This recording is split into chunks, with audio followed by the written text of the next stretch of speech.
जोहार। आज़ाद भारत के 75वां वर्षगांठ यानी अमृत महोत्सव के अवसर पर पहली बार भारत देश के 20 करोड़ जनजातीय आदिवासियों की ओर से उनके सम्मान में भारत के 16वां राष्ट्रपति के रूप में झारखंड राज्य के पूर्व राज्यपाल श्रीमती द्रौपदी मुर्मू को राष्ट्रपति के उम्मीदवार बनाए जाने पर हम भारत देश के सभी आदिवासियों की ओर से भारत सरकार यानी प्रधानमंत्री नरेंद्र मोदी को बधाई देते हुए मैं अपील करना चाहता हूं, जोहार करना चाहता हूं कि जिस प्रकार उड़ीसा के मुख्यमंत्री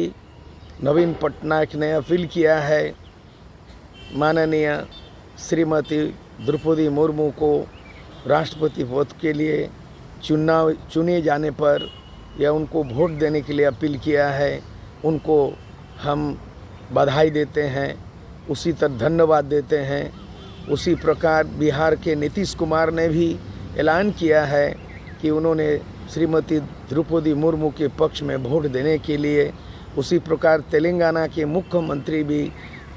इन्होंने घोषणा किया है। मैं अपील करना चाहता हूं झारखंड के मुख्यमंत्री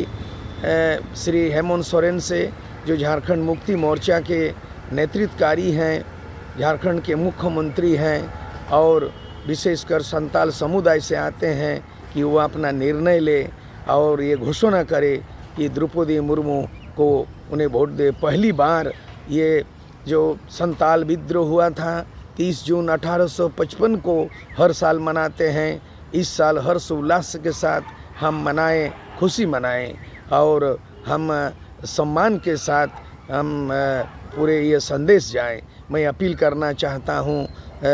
पश्चिम बंगाल के मुख्यमंत्री से, ममता बनर्जी से, कि उनके द्वारा दिए गए जो उम्मीदवार हैं वो उम्मीदवार माननीय जसवंत सिन्हा का नाम को वापस दिलाए और निर्विरोध सर्वसम्मत से श्रीमती द्रौपदी मुर्मू को आदिवासी के सम्मान में उन्हें भारत देश का राष्ट्रपति 16वां राष्ट्रपति के रूप में निर्वाचित कर आदिवासियों को सम्मान करें। जोहार।